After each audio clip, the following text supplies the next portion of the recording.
The Montauk Boys, that is a boy band, isn't it? That is like live. Yeah. Lesser known. Yeah. It's a hell of an adolescence, though, isn't it? I mean, who hasn't gone a little crazy when they're in the teen years? Yeah. Maybe opened a I think this fucking is going to be the sequel to Adolescence, the Netflix. You think it can't get worse? I think you'll find it can. Hello! Welcome to Believe. I'm Phil Green. And I'm David Ferguson. And this is a podcast about the world's craziest myths, mysteries, and conspiracy theories, isn't it? Yes, unless it's actually us revealing the truth. Yes. Which I think we do sometimes. Sometimes we do. This is a meaty one, isn't it? It's a stranger thing of an episode, I would say. It's a stranger thing of an episode. Yeah. Nicely done there. Yeah, see what I did. Yeah. In each episode, we bring on a guest. That guest has picked a myth, mystery, or conspiracy they want to talk about. It might be something they believe, it might be something they don't believe, or it might just be something they're fascinated in. They need two people with limited amounts of information to try to clear it up for them. And that's what we do, isn't it? Yes, that's why they call us the bad boys of podcasting, because we're bad at it. Yeah, that's largely it. We are bad at this. Yeah. But we give it a bash, and that's the most important thing. Yeah. If people want to follow us on social media and witness this badness, where can they do that? Our badness is all over social media. We are on YouTube, we're on Instagram, we're on TikTok, and we're on Blue Sky, although Blue Sky has locked me out, and it's me that runs Blue Sky, so that's why it's a disaster. Anyway, but yes, you can contact us there. Tell us what you think. Yes. What's the handle? Our handle is BelievePod. Yes. DM us. Let us know what you think about the stuff we've been talking about. Message us. Put comments on our videos, our posts. We want to know what you think. Also, if you've got some myths, mysteries, or conspiracies you want us to cover, then you can also DM us or you can email us, believeconspiracypod@gmail.com, and we will find someone to cover that off for you, won't we? Oh, yeah. We're all about finding other people. Yeah, whether they want to or not. Yeah. Now, if they enjoy the podcast and they want to get extra episodes, and also they really want to support this podcast, they're answering big questions. I want them to continue to do this. How can I find a way to support these boys? What can they do? Oh, the way to do that is support our Patreon. That's right. You go to patreon.com/BelievePod for just £5 a month. You'll be getting all sorts of extra goodies and you'll be helping us do this. Yes, you will. We've got loads of episodes out there on the Loch Ness Monster, on giants building Stonehenge, on the Bermuda Triangle, on Nicolas Cage being a vampire. Yeah. Katy Perry, did she go to space or not? We don't know. That's what we answer on our Patreon podcast. And we're going to be doing more niche stuff, weirder stuff, controversial stuff as well. Yeah. It's a lot of fun. It's a lot of fun, but most importantly, you're helping us make the podcast. You also get early access to the main feed and ad-free listening. And who likes ads? Yeah, exactly. Yeah, I mean, they keep us going. We're also doing a great big live show, aren't we? Oh my gosh, this is the biggest live show that we have ever done. Mm-hmm. One ticket gets you 2 shows. There'll be a break in the middle, like it won't be grueling. It'll be a lot of fun. Our live shows always go like gangbusters. We're always amazed how much fun they are. And we get to meet the good people that love this show. Please get that. It's on the 15th of June at the Bedford in Balham. Tickets are available on the show notes. And we'd love to see you there. We really would. It's going to be a hell of a night. We have 2 fantastic guests talking about 2 very different conspiracies. It is a lot of fun. Please come along if you can. I'm also going to be previewing my latest stand-up show. I will be in Dover on the 16th of May. I will be in Brighton on the 30th and 31st of May and the 1st of June. On the 5th of June, I'll be in Derby. And then on the 11th of June, you and I are doing a double of stand-up shows in London, aren't we? Oh, yes. Oh, in the aforementioned Bedford. Also in the Bedford in Balham. You can find a link again for that in our show notes, or you can go onto philgreencomedy.com and there's a link there too. George is ready, isn't he? You switched him on, you fired him up. Yeah. You slapped him around and now he's ready. Yeah, broke more of his ribs. And who is today's incredible guest? Today's incredible guest is a truly hilarious comedian who knows more about 70s sci-fi than anyone else I know. I've had great conversations with him about Doctor Who, about Blake 7. It is the fantastic, the marvelous, the hilarious Declan Kennedy. Yes, Declan is a comedian and MC who's a regular at comedy clubs all over the UK. He's been seen in Comedy Blaps on Channel 4, Tim Rankhouse sitcom, and has been likened by reviewers to a geography teacher on a school trip. That's exactly what he's like. Except he's hilarious. Exactly he's that. Hilarious. A very funny geography teacher on a school trip. Oh, brilliant. And what is the myth, mystery, or conspiracy that Declan has chosen? The Montauk Project. The Montauk Project. This is massive. Yeah. It's a Demogorg. Let's do it. Get out of the gravity hole. It's a fake. Every single bird in the sky is a robot. It's fiction. Doubt your government. It's an urban legend. Like if they're actually spraying something in the sky. No way. A stream of absurdity. It's a total fabrication. Welcome to the podcast, Declan Kennedy! Yeah, because you wanted to be part of the hello, and then we established that we do the intro before you're supposed to be here. Okay, do you want me to do a solo hello? Oh, yes. Do you want to do a group hello? Would it make you feel more comfortable? I would. It would make me very happy to do a bit. All right then. 3, 2, 1. Hello! There you go. Thank that you. was awesome. Thank you very There you much go. indeed. You feel included now. I do feel. I feel seen. Good. I'm glad. Lovely to have you on. We've been we've been talking about getting you on for ages, and then when we first talked about it, which was probably about a year ago, we were talking about bringing you on to do the most mysterious song on the internet. That's right.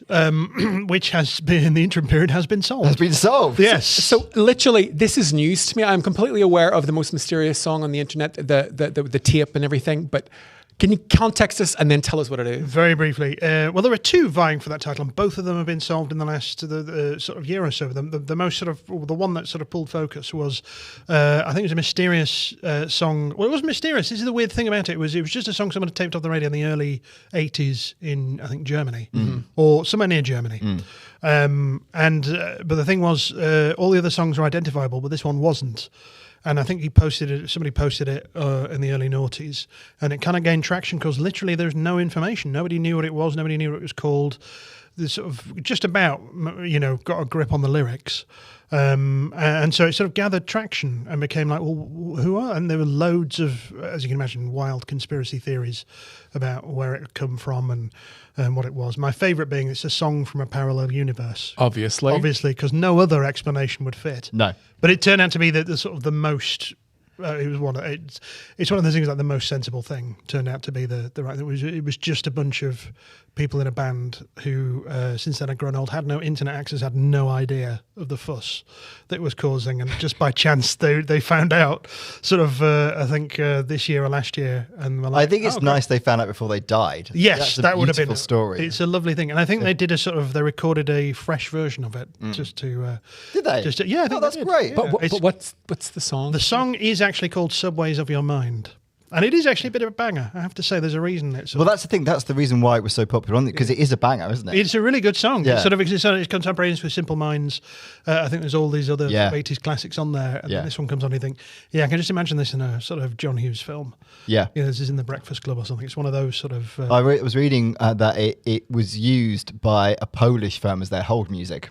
So, oh wow! Yeah, that's how, because there's no licensing thing for it because no one owns it, right? So it could just be used. Well, that's the thing is, there's loads of people going, well, I'm going to do my version of this. I'll never have to pay copyright. So YouTube is now full of, clips that are about to be hit by a copyright clip, which is a shame. There's a really lovely synthwave version of it with a female vocalist, which is worth tracking down.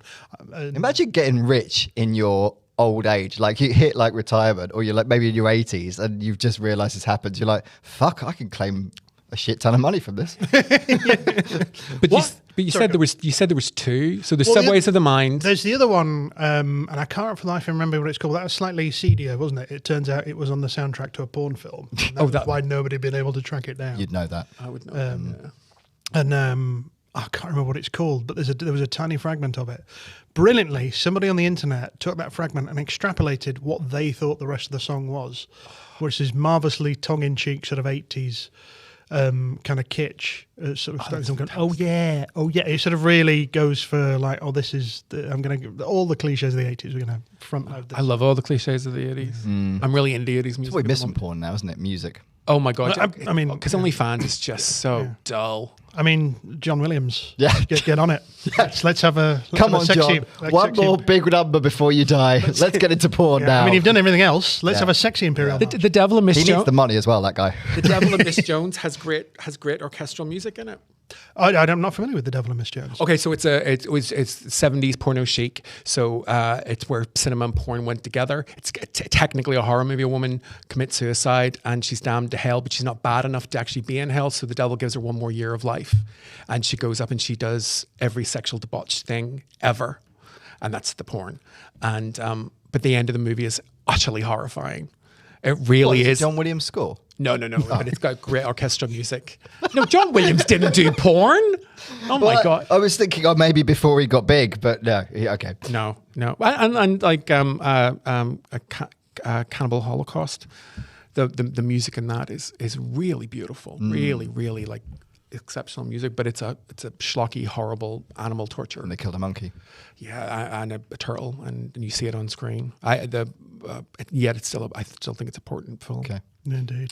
Just to add about FEX and the subways of your mind, was the weird thing about that was how much it was really only a mystery now because we have so much information. It's like any song you can think of, immediately there's loads of metadata about it, who wrote it, who published it, when it came out. Yeah. So it's only mystery by dint of the fact that it's like prior to 2000, nobody would even have thought of. It'd be like, and partly because it was sort of on German radio as well. If it had been like a song on John Peel, nobody would have thought. They just found it on a cassette going, well, this is, I don't know what this is called, Subways of Your Mind. Oh dear, I seem to be playing at the wrong speed. And nobody would, there wouldn't be this quite the same mystique. It'd be like, oh, this is one of 100 songs that popped up. But because it was sort of, Cold War. Yeah. East Germany. Well, who was this? Were they killed by the Stasi for their excellent Maybe there were some of the Nazis living in South America. When do you think they formed a band? Yeah. Well, they got to do something. Hey, when we were stepping around, let's enrich the South American music scene. Some of those beats were really crisp. So we've just done an episode on whether Hitler's still alive. Anyway, so yes, no, indeed, I did hear that one. Conspiracies generally, though, you're quite into them. That's why we talked about that one, and we talked about a couple of others as well. When I say I'm into them, I don't believe them. No, I'm generally a skeptic because I think the one of my issues with conspiracy theories is that many of them are just too well thought out. They're too competent. Because you look at the sort of conspiracies that have come to light, like the Spy Cop scandal and the sort of emissions. And you think, if you went up to a conspiracy theorist and said, I think members of the Met Police have infiltrated, like, I don't know, Swampy's group, and they're seducing people and having children with them, they're that far undercover, he'd look at you and go, what are you, an idiot? But actually, it's happened. It happened. And this is the thing, is like, how did anybody expect that to keep a lid on that? And whereas actual conspiracy theories are quite meticulous and quite well organised. Do you hear that? You are meticulous and well organised. It's the only part of my life. You've seen my apartment. You know that that's not true. I mean, I imagine there are sort of there are things that I subscribe to that you might class as conspiracy theories, but I don't think about any of the sort of classic. Not the really wild ones, kind of just the ones more bedded in a level of reality. You think? Not even those are sort of skeptical of, but there are sort of the odd one or two things where you just think, I don't know. You've heard about the toxoplasmosis. Go on. That is a disease that is in cat feces. And basically, if mice catch it, they lose their inhibitions. Mm-hmm. So from an evolutionary point of view, it makes mice easy to catch. The one theory that's been suggested is that it's found its way into the human food chain, and it causes tremendous loss of inhibitions, and that's why we have Alan Sugar. And that's, there's part of me that thinks it's silly enough. Alan Sugar theory. That cat turds are the cause of quite a lot of problems. Yeah. I'm just thinking about all these mice fucking. Because inhibitions, I mean, it depends how you categorize that. Well, they could be doing other things. Yeah, they could be. I mean, there is precedent to like diseases or what have you, changing people's personalities. So the idea of the dumb hillbilly from Arkansas or whatever, that I married my cousin and all that. The part of the reason that existed is because of parasites. The special type of parasite affected their cognitive ability, and it created a whole subclass of people. Oh gosh. Yeah. It's like genuinely, that yeehaw. Yeah. And also, it's not just parasites, but also lack of nutrition. So there's a lot of. I'm not dissing anybody. No offense to our massive listenership. No, this is historical. Yeah. I think now would be a bad time to annoy Americans. Let's not piss them off too much. Yeah, let's. So is that what happened to the Isle of Wight as well? No, that's just inbreeding and Satanism. Okay, we're swerving off Americans. We don't care about the Isle of Wight. They're not going to attack. Trust me. Have you been there? That's true. Yes, yeah, I've been there. Yeah. That's where it's. I was there just before COVID lockdowns happened. Oh yeah, you nearly got stuck on the island. I did. Yeah. Like literally, like we were like, we need to go. Like we need to go. So the Montauk Project. This is a big one. There's loads and loads in this, actually. And I sort of knew a little bit about this. You know quite a lot about this. You're, I think, perhaps something of an expert at this one, I think. But anyway, so the Montauk Project stands as one of the most fascinating and elaborate conspiracy theories in American folklore, often linked with government programs, extraterrestrial technology, and bizarre psychological experiments. It captures the imagination of those interested in the possibility that hidden, powerful forces operate beyond public scrutiny. The detailed stories, personal testimonies, and connections to real-world experiments, such as Project MK Ultra and the Philadelphia experiment, give the Montauk narrative a chilling sense of plausibility. So the roots of this are actually in, and we're going to do another episode at some point on the Philadelphia experiment, but essentially the Philadelphia experiment was a ship that in the 1943, they allegedly the US Navy experiment meant that they made a ship invisible and could teleport, opening a rift in space-time, which laid the foundation of the Montauk Project. I think that's one of the difficult things of revisiting this in the podcast was establishing exactly when the Montauk Project started. That's it, yeah. Because is it that or is it MK Ultra, which was a real project? Well, MK Ultra was a real project. Yeah. There is just as a side note, there is who wrote the book The Monkey Puzzle Tree that was about their mum. Because they dropped the CIA, the MK Ultra. Sorry, I'm just really pushing these tangents. They dropped sort of acid into water supplies. That has been established as a genuine experiment. But the person who wrote this book, her mum was one of the victims, and it's all about sort of growing up with. I'm not familiar with that book, but I am familiar with like soldiers being given LSD and with them going crazy and jumping out windows and stuff. And I mean, the MK Ultra is a genuine thing, and there's various versions of it, and I think we're seeing it now. I mean, I think Britney Spears was part of it. Yeah, well, we've established that. Yeah, but like the idea of people being trained up, and I think it's all very, very real. Well, so the Philadelphia experiment was thought to be sort of the early laying foundations. Then between 1943 and the 1960s, supposed development of time travel theories and electromagnetic mind control quietly moved underground post World War II, which might have been, and also they were making good music in South America. The late 60s to 70s, Camp Hero reactivation. So the Montauk Air Force Station, Camp Hero, was supposedly reactivated under the guise of an abandoned radar facility, and the real purpose was hidden. And then it's between 1971 and 1983 that the Montauk Project peak operations were apparently, that's when they were carried out. That's what they reckon. The majority of the alleged experiments took place during this 12-year window involving mind control, time portals, contact with extraterrestrials, and the creation of psychic weapons. Wow. So a lot leading up to there's a lot in it. This is part of the appeal of this, because it is like a blockbuster conspiracy. It really is. Cast of Thay's got everything in it. Has. You've got Einstein at the start. It really has. You've got, I think, Aleister Crowley shows up at one point, even though technically he's dead by that point. Tesla's involved. It's like the Infinity Wars. Almost like it was made up. It's like, how can we, let's just, why don't we have a team up of all the conspiracies, and then you won't need any of that. You just have this one conspiracy. It is a super conspiracy, isn't it? Absolutely, well, mega conspiracy, because there's so many things involved in this.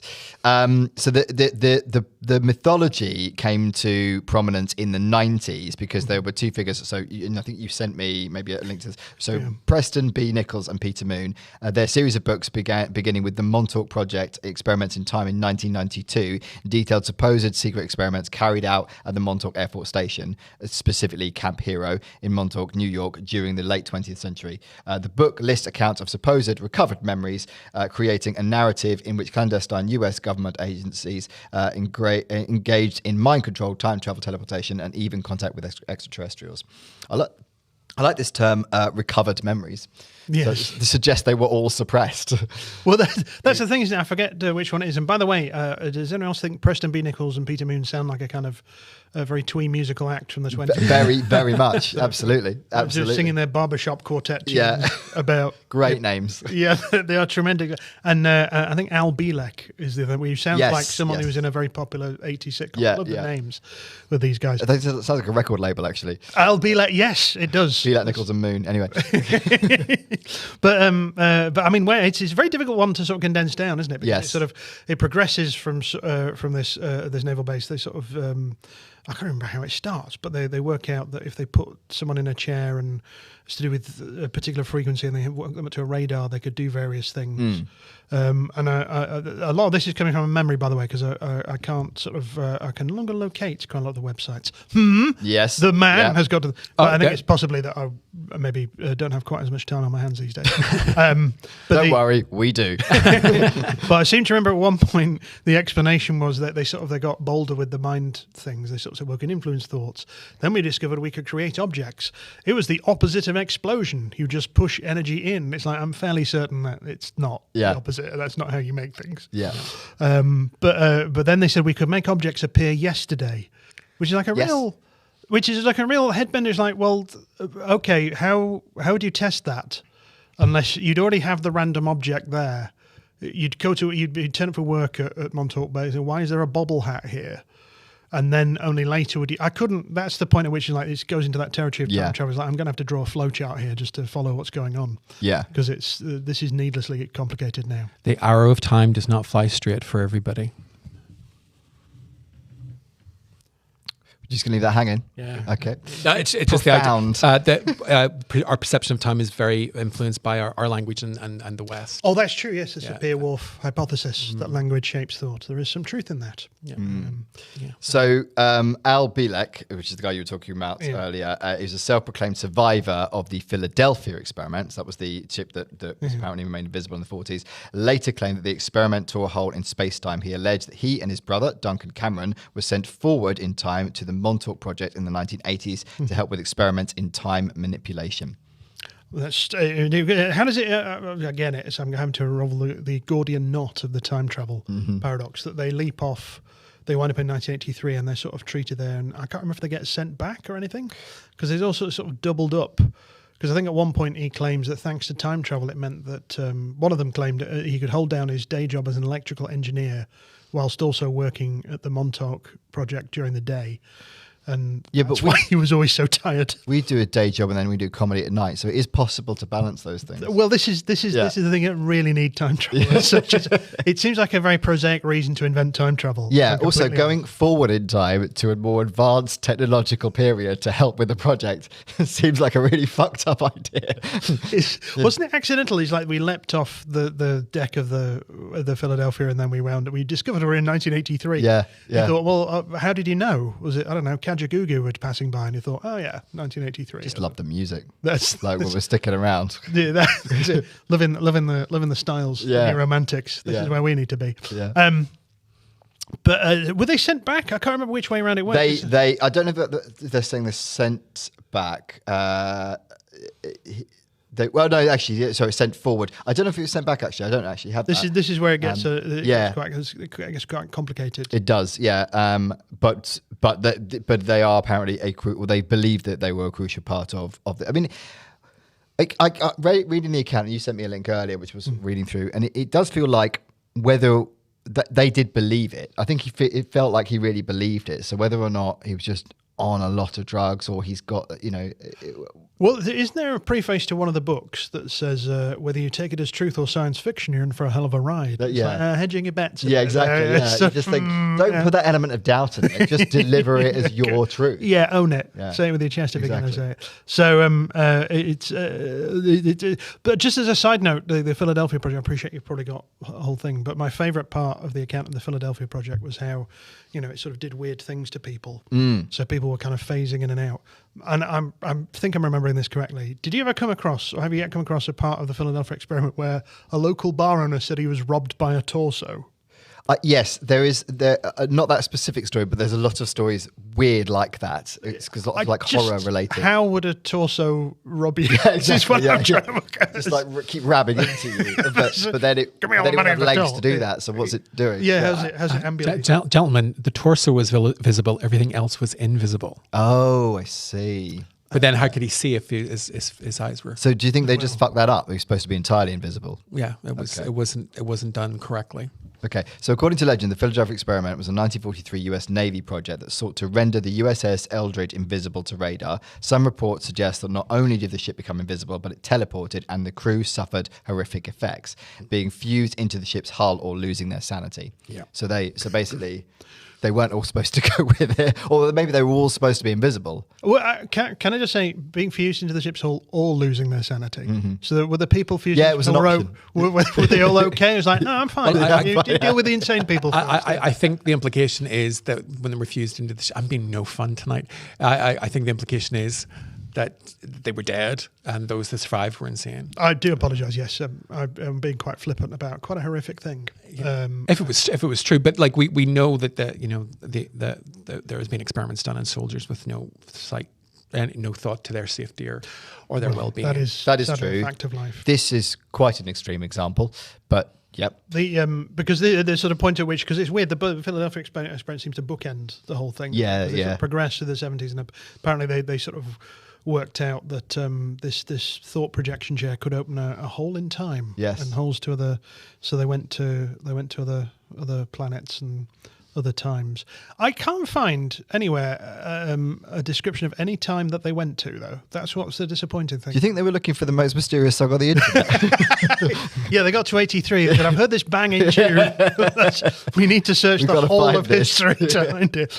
But there's no sort of description of. No, it doesn't say anything about where they went. There's a fleeting mention of they went to see Jesus Christ, which I suppose would be top of your list if you're a time traveller. But there's no description like, well, what do you say, and what would you ask? There's no sort of follow up to that. It's not like other sort of time travel conspiracies where they say, well, we did this, or this particular event was caused by this, or I went back and sparked up near the Hindenburg and that's what caused it. There's no attempt to kind of flesh that out. Yeah, and it's a very odd. Also, it'd be interesting to are they meeting Jesus pre or post crucifixion? Because I think that's quite interesting. It'd be a very different conversation post, wouldn't it? I think it'd be very difficult as a time traveller to be impressive to Jesus. Yes, it would. So, I've just come from the 20th century. Yeah? Yeah. I've been dead for a bit. Yeah, I died for 3 days. So. Your move. Yeah. It's a very sort of... Pass me some water, let me show you something else. Alleged experiments at Montauk. So those who claim the Montauk Project was real describe a bizarre range of terrifying experiments. So mind control and psychic conditioning. Researchers allegedly developed techniques to control human thoughts and manipulate individuals remotely. Subjects, often kidnapped homeless people or street children, were programmed using a combination of drugs, electromagnetic fields, subliminal messaging, and psychological torture. So good. So the homeless and kids, basically. Yeah, you've just reminded me of, and I couldn't find this again, so I can't verify if this is part of the thing. But I seem to remember reading again the time travel thing, where they said we sent loads of people back into time. And some of them didn't come back. And they said, well, who did you send? He said, well, homeless, drunk people. And it's like, oh, good, the most reliable of witnesses. Yeah, absolutely. Good. And children. And children. Because we know that famously really well-informed children. If you really want solid data, then you'd go to a teenage boy. Yes, that's right. Sorry, go ahead. So there's an example of this. So Preston Nichols described rooms filled with complicated radio and computer equipment designed to amplify psychic energy and implant commands into unwitting subjects. These individuals could be mentally triggered to perform tasks without conscious awareness. Which is kind of the MK Ultra thing, isn't it? Programming individuals to be able to do those things. Yeah. Again, they sort of. I seem to remember reading a thing about there was an increase in a crime wave around a particular time each evening, which was thought to be a product of the Montauk sort of efforts. And you kind of think, well, that was a little bit careless because you sort of apparently had local police force. It doesn't feel they had like a lot of control over this entire project, if I'm being completely honest. I don't think there was much of it in the way of risk assessment forms. Do you know what I mean? Yeah. Like apparently I've read some of the local police were sort of saying, why is everybody going mad at this time each evening? And nobody at Montauk thought, well, maybe we're being a bit too obvious about this. Yeah. Maybe we need to throttle back on mind control and compelling people to do weird things. Yeah. They set the program then, haven't they? Your thoughts on this one? That the government are doing things that government, as in worldwide, so if we're talking about the US, are doing things that cause the population to do strange things. I think that happens all the time. I really do. And I, for example, I think mobile phones, cell phones, smartphones are a psyop. Our forms of concentration are destroyed. It's destroying the youngest generation. If you met a kid that's been raised on an iPad, They're not sociable at all. It's hard to deal with them. And they have no emotional regulation. And obviously it's a weak kid. You know, they don't have any emotional regulation anyway, but it's just shocking. And I think that's all been deliberate. I think it's all been brought in. So we're programming the kids now via the iPad. Yeah. Great method. Yeah. I feel quite bad about the future. Good. I'm sorry I didn't realise I was going to drag you all down to this level of what I suggested. Look, we're all. It's the end of the times. We're not going to. We're going out. We're going out with a fun one, aren't we? Yeah. Time travel and temporal manipulation. Montauk researchers reportedly discovered how to open portals through time and space using a device known as the Montauk chair, built from extraterrestrial technology. Physically gifted individuals could project their consciousness across different eras. I love that they had access to alien technology and they thought, let's build a chair. Yeah. Let's get some really good furniture out of this. Yeah. That's the chair thing is a bit weird. I'm trying to understand why that particularly. Go on, you've got an idea on this one. Well, I think it's called the chair, isn't it? It's where it's situated. It's like like you'd say the crown is as a palace or a throne. Okay, so it's like that. Yeah. It's a focal point for that. I don't think it's a particular chair, although That's the same. I do quite like the idea that. Well, like Jack Kirby. Who's Jack Kirby? He's the greatest artist of the 20th century. Thank you. He's the Kirby Dots. Oh, Kirby Dots. Well, he has a character called Metron, who's in a chair who travels all around the universe, and Metron is the voice of God, and I think it's just the same sort of idea. You travel in the chair. Also, in the He-Man the Master Universe cartoon from the 1980s, Filmation cartoon from the 1980s, the character Zodak travels around in a chair. Can travel anywhere, but he's directly influenced by Metron. From I think Kirby. I'd take a chair if I could, because it's nice just to have a sit down, isn't it? Yeah. I think so. End up. I'm of an age where back support is more important than whatever period of history I'm rocking up in. Yeah, it's like I do want to see Henry VIII, but I also want to make sure I'm not going to get cramps in my legs. Yeah, that's also particularly for the homeless people who've been sleeping rough. That's you'd think you would give them a chair, wouldn't you? A nice comfortable chair. But I just the idea of sending homeless people like you've had a terrible time in this century. Of course, it'll be better in the Middle Ages. Off you go.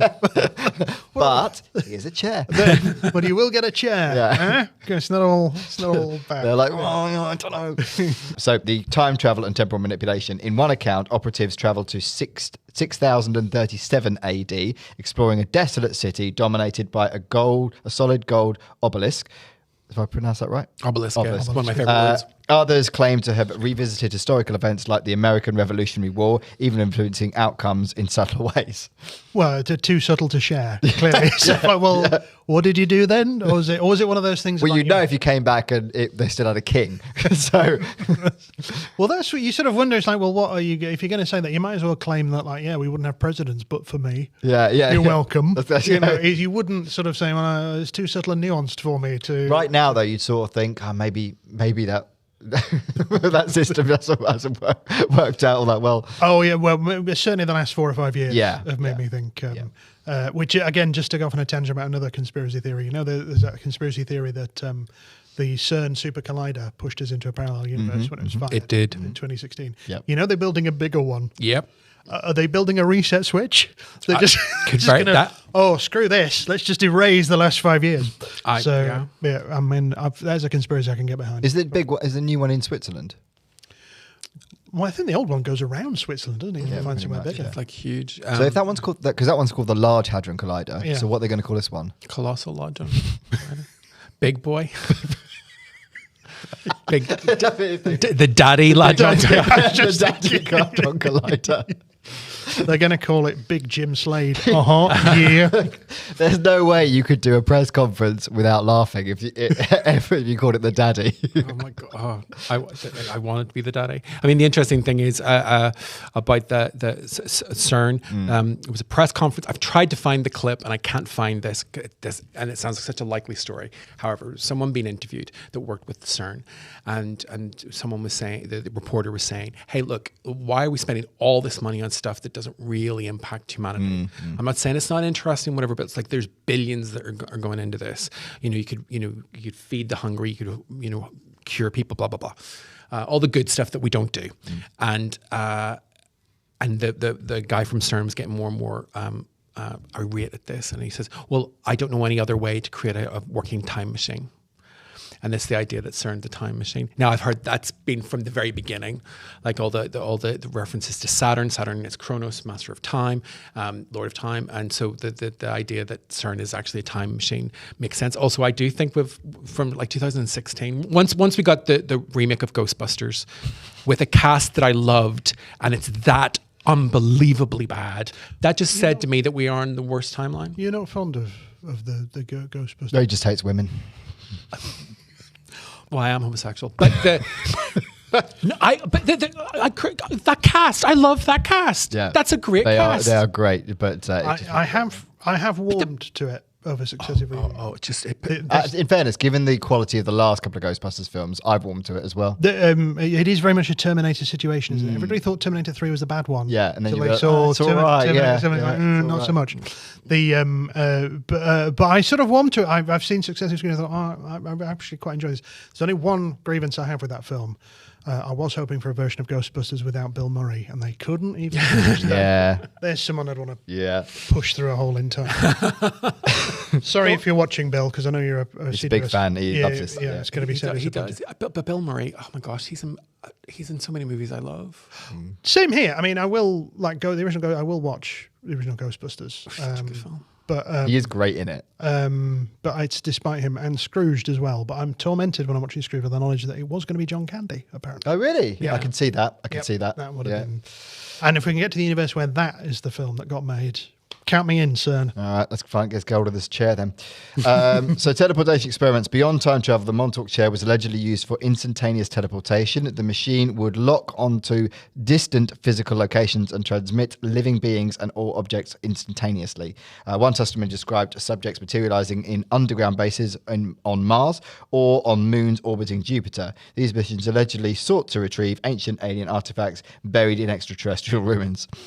The thing is, if you were going to do that, you'd have to send them with like a suit and breathing you'd equipment. have to calculate what sort of conditions you're arriving Yeah. in, because it's, Otherwise, they're just going to die. Because I'm a huge Blake Seven fan, and I tell you, those guys, when they're teleported down, they always took their Parker with them. Yep. So, you got to do it properly. Rightly so. But it's also the idea of that you do for that. It's like, would you not also just, I don't know, just go to Corfu for a bit? Do you know what I mean? You've got the option of like, well, let's just have a little joint. You wouldn't. Yeah, you wouldn't. You'd like, well, Mars. I mean, I'm interested, but 2 weeks is too long. That's Yeah. You know what I mean? for a place where you need like a helmet Yeah. to breathe on it. Yeah. You'd think that just a little, because if we can go anywhere instantly, then you could just go to Corfu for your lunch. Do you know what I mean? Maybe that's why. Maybe they made the face of Mars because they got there. They were so bored. They were like, "Well, we'll fuck. We're going to fuck with them now." Do you think they were drunk? And they Yeah, really. let's make a big face. Let's make a face out of rock. And then they hang over this. Oh, what did we do? And then they see the news like, oh, Just shut up, Tony. Just don't say anything. it's like that when we got here. Contact with extraterrestrials and interdimensional beings. Some accounts suggest that the Montauk researchers made contact with alien species through the portals they opened, establishing agreements of the exchange of knowledge and technology. You have some belief in this or not? I believe that the human race, particularly the US government, for example, have contacted outer beings. Mm-hmm. So whether that's other species like, the Hollow Earth idea, or aliens, because it's like the Nordics, which are blonde, blue-eyed, tall, beautiful aliens, or the Greys. We know what the Greys are. The reptilians. No one talks about the reptilians or the feline. Why does nobody talk about the reptilians? Well, like there's people like that do. What they're like. Since the Queen Elizabeth died, they don't talk about it anymore. They like embarrassing relatives. Yeah, but it is, and like we've all these ideas of like insectoids as well. Yes. And we have contacted them. I mean, like you could argue that that's what the pyramids were designed for, contacting space beings. Yep. How would you use a pyramid to do that though? I don't know, but it's the remnants of what was there.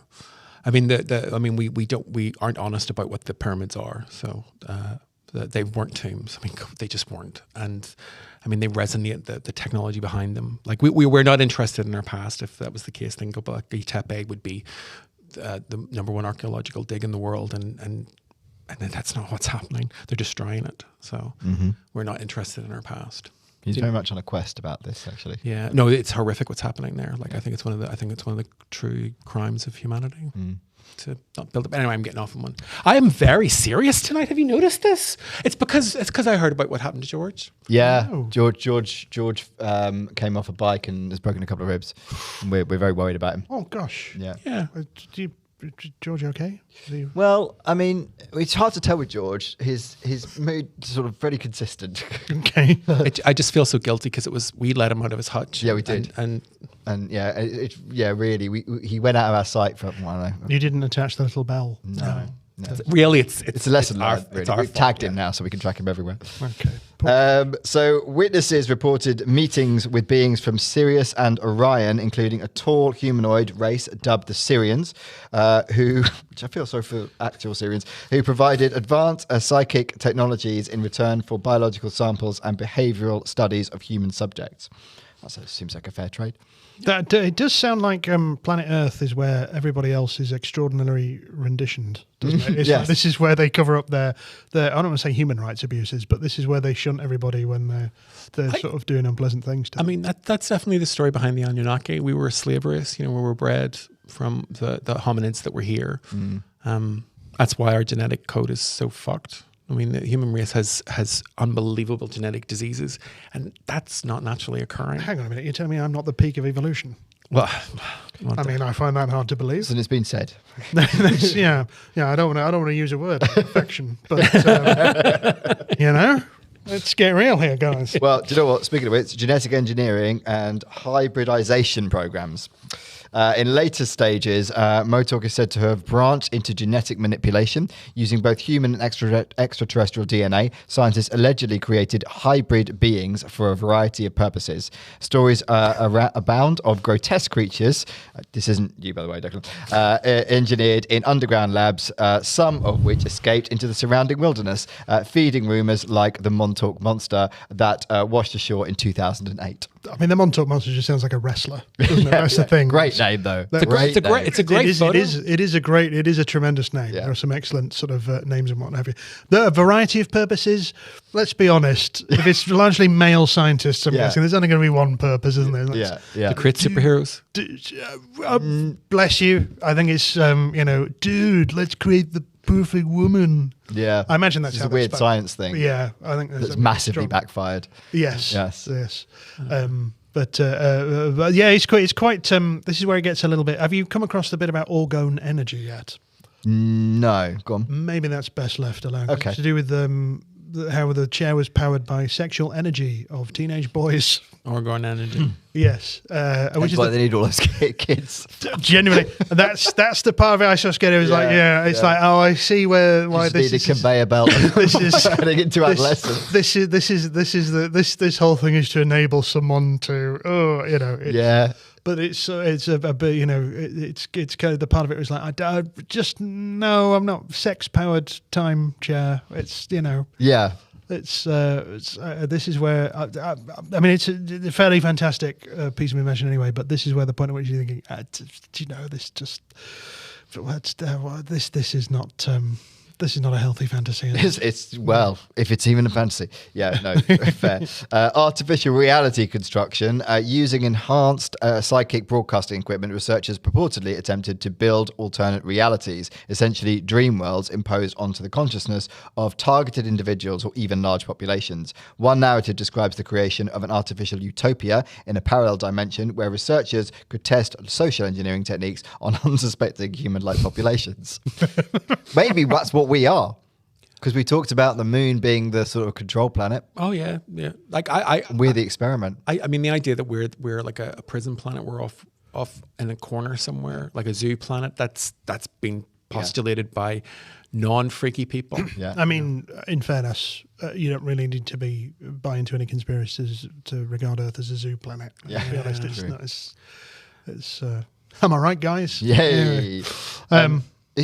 This is kind of like just The Sims, though, isn't it? Really. Well, yes, it is, except with, I presume they actually constructed a whole universe to sort of Yes. tinker with. Yeah, they went further than The Sims. That's more just. So effectively, the outcome of the Montauk Project on this basis is they've just recreated Free Guy, the Ryan Reynolds film. Yeah. They've just done that, but real. Yeah. They could have just done that with the real Ryan Reynolds, maybe. And Maybe they did. okay. Well, he's very perfect looking. He's very perfect looking. Yeah, that's he's had work done. Yeah. Oh, maybe he is the work. Maybe. I mean, he like when he did Amityville Horror, which is not a great remake, although it has a great cast. He has the most perfect body any man has ever had. Well, maybe that's it. Maybe someone sat in the Montauk chair and said, "Give me all your orgone." And look at this guy. And then Here's Ryan Ryan Reynolds.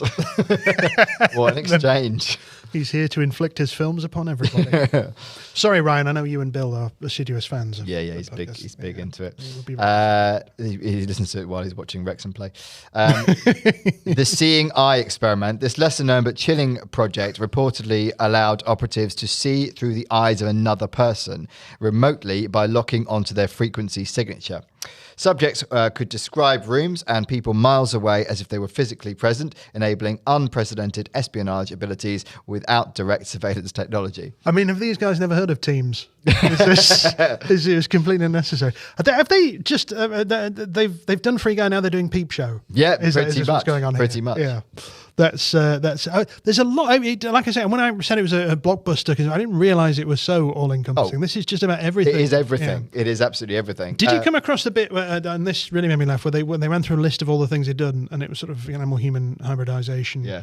Sort of time travel portals to the world. We also make black helicopters. it's like someone at the Montauk Project went, come on, guys, we've got to do, let's make tea cozies or something. Let's do something that Well, I think that's that's accessible. that was the commercial arm of the business. That's where they're making their money from, selling commercial helicopters. It's just the thought of loads of scientists are going, do I really have to make these badges? Come on, this is how we get money on Patreon. We make the helicopters, then we can do the time tunnel.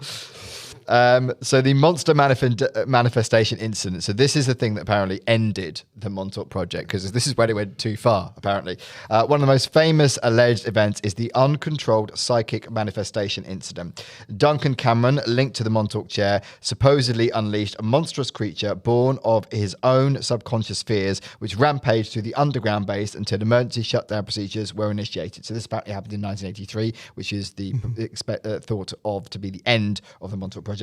Nichols recounts alarms blaring, equipment sparking, and base personnel fleeing from a terrifying beast that materialized from thin air, leading to the permanent shutdown of many Montauk experiments.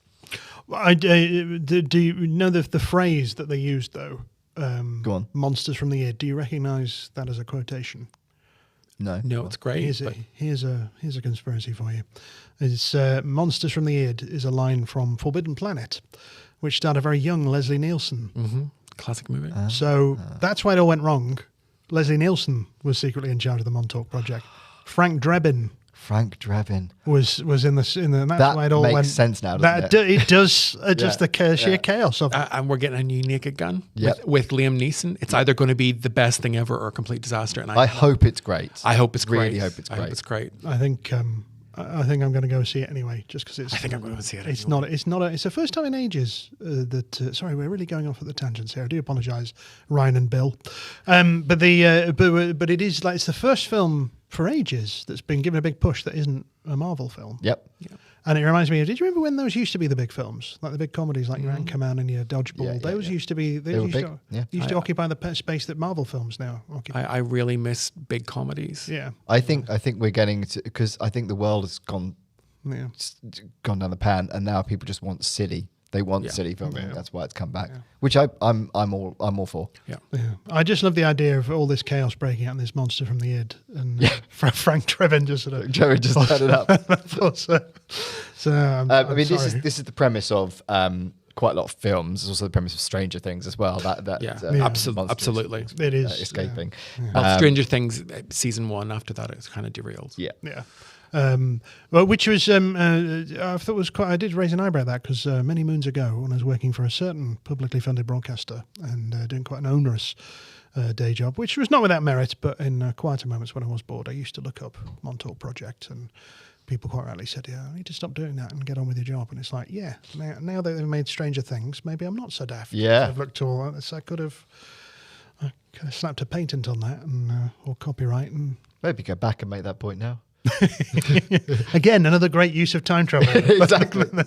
You just know that's what it would be used for, though, isn't it? If somebody has invented time travel, they go back and they won't do anything significant. They just copyright a lot of Beatles songs, or show tunes, and they're just quietly raking it in somewhere. Yeah. And meanwhile, sort of Paul McCartney goes to check his bank balance. Goes, hang on, what's happened here? This is where are my millions? Not the world's best Paul McCartney impersonation. You get the idea. So. Sorry, he died in 1966, so that's fine. Yeah. Other people now impersonate him. Examples of claims and personal testimonies. So several dramatic examples stand out. The Montauk Boys program. Nichols and others spoke of a program in which young boys were kidnapped, brainwashed, and programmed to perform tasks such as spying or assassination. Survivors, if they exist, would supposedly have no memory of their experiences until later in life. Going ghost, quite sinister. One unnamed individual claimed under hypnosis to have been trained to open psychic portals during his teenage years at Camp Hero, recounting memories of brutal psychological conditioning and high-tech environments. The Montauk Boys, that is a boy band, isn't it? That is like five. Yeah. Lesser known. Yeah. It's a hell of an adolescence, though, isn't it?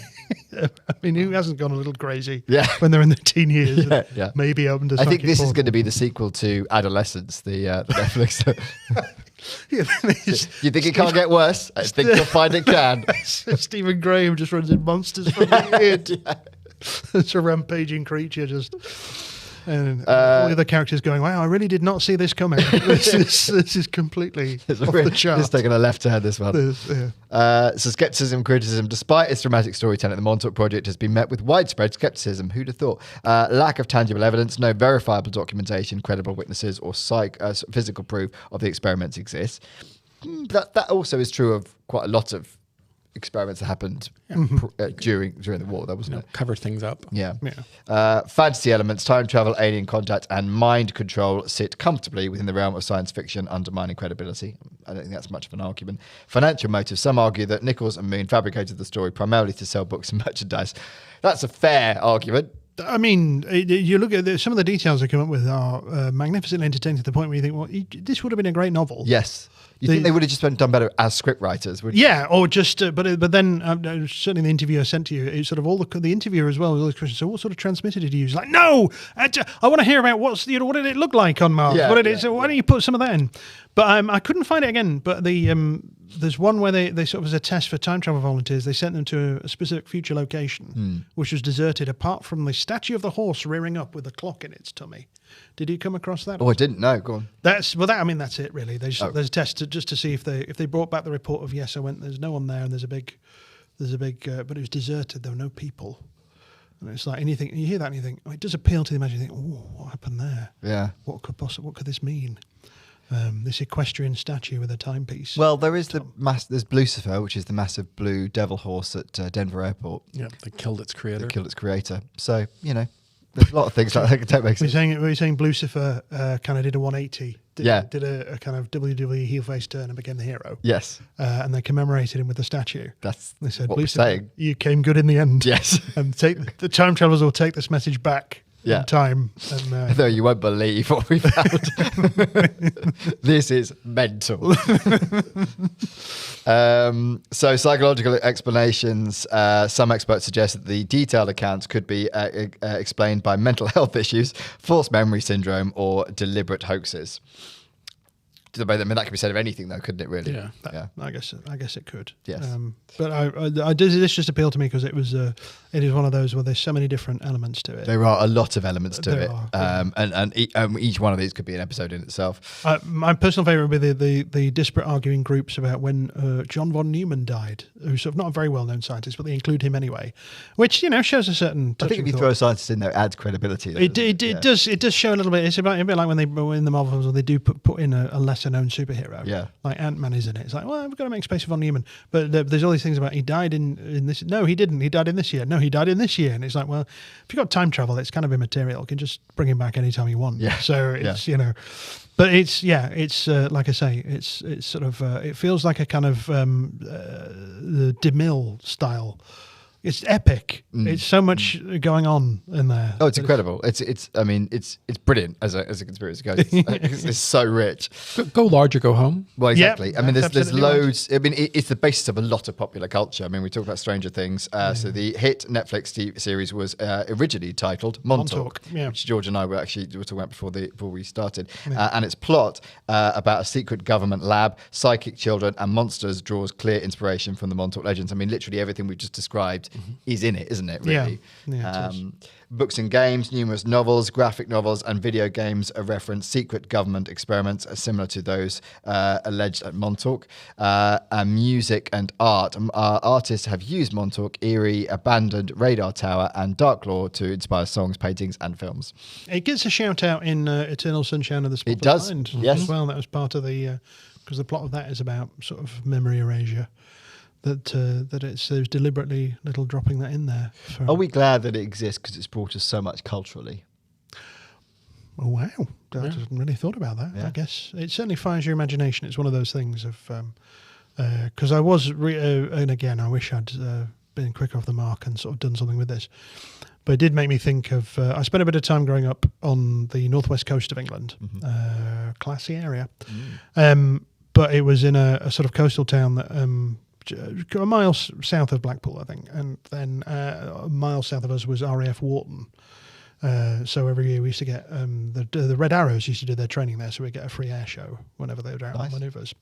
But it's one of those things of like, oh god, that's the perfect setting for a conspiracy theory or some sort of drama of remote coastal town in England in the 80s with the military base up the road. Yeah, and I was thinking, why didn't I do like Stranger Things UK? Curse you people for doing things ahead of me. Yeah. But I could have been a contender. Just get hold of this time travel chair and you can sort that right out. Don't you? It kills me that it's a chair. I just can't, it's not even a DeLorean. It's sort of Just a chair. Just a chair. Oh, dear. So whenever a clever hoax, an amalgamation of psychological phenomena or distorted reflection of real government secrecy, the Montauk Project has firmly entrenched itself in American mythos. Its blend of science fiction, Cold War fears, and timeless questions about power and control continue to captivate. Ultimately, the Montauk Project remains a chilling reminder of humanity's fascination with hidden truths and the thin line between the possible and the imaginary. It serves as both a warning and curiosity, a narrative asking us to consider how much we truly know about the forces that shape our world. Meaningful look to camera. Profound. Indeed. So, Declan. Do you write all that yourself? God, no. What happens is I chat GPT and I have to fact check ChatGPT because ChatGPT is not always correct. No, sometimes it says nonsense. Also, it doesn't like conspiracy theories. It doesn't like conspiracy theories. This is why I have to fact check a lot of this stuff. Like, oh, come on. And when I say fact check, we're not really. I mean, it depends whether we're talking about facts, but the stories about this we have to verify. Consistency exactly. is what you're after. Exactly. So I don't know. So, Declan, did the Montauk Project exist? If it did, it wouldn't be. I don't think it was this. I think the truth is probably it was some sort of mundane thing that people cooked up an entertaining fantasy about. Okay. And it's one of those things of, when you find out what it is, it's someday it'll come out of well, actually this was happening here, and it will turn out they were trying to develop a new kind of microwave or something, and be like, oh, okay. If the microwave came out of this, I think that's given enough to the world. It didn't. It came out of Area 51. Roswell. Roswell. Yeah, true. Yeah. David, did the Montauk Project exist? Perhaps not as this, but certainly as a place, using that as a place for millennium for weird government things. Yes, it did exist. Okay. I mean, I hesitate to say, oh, it's all hogwash, because it is an Air Force base. There's bound to be something a bit shady going on there, but nothing on this scale. I don't think nothing that would be on the realm of sordid human experience. Agreed. I don't believe this existed. However, I like the fact that the story existed because I think culturally it's brought us so much. Indeed. And I really like Stranger Things. Season 1.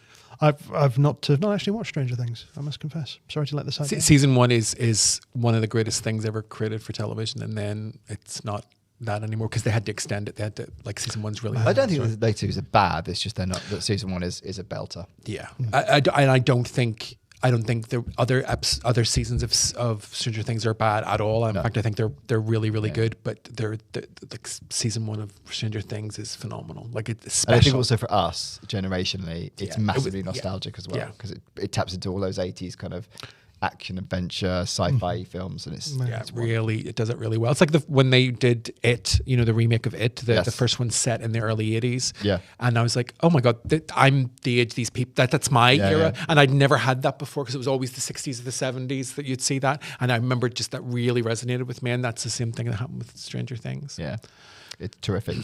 Declan, would you like to go to this camera, tell people where they can find you, where they can follow you, that kind of stuff? I would love to, but the truth is, I don't think I have anything particularly to promote. If you, I'm not even that present on the Smeeds, on the social medias, but you can find me on Facebook, and for the time being on Twitter. I will have to get on Insta at some point, but keep an eye on those things for stuff happening. This is entirely pointless me telling you, because by the time you see this it will have happened, but I do have a gig later tonight which I should be doing, so if you are a remnant of the Montauk Project, you can always hop back in time and see them. Absolutely. Yes. Do that. Declan's well worth seeing tonight. Absolutely. Indeed. A brilliant comedian. It's going to be amazing tonight.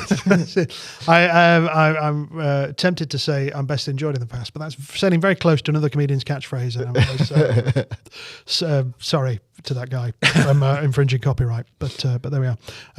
But I'm trying to think if there's anything I can add to that. I'm sure I've got irons in the fire, but we'll put links in the show notes. Follow Declan, go and see him if you can. He is terrific. Yes, he's terrific. Very unique as a comedian. Well, thank you very much indeed. Would you both like a time travel joke to end the podcast? Oh, yes. I mean, like is kind of a strong word, but hit me with it anyway. I'm going to deliver you a time travel joke, whether you like it or not. If you don't like it, you can go back. I have a great time travel joke, but you didn't like it when I told it yesterday.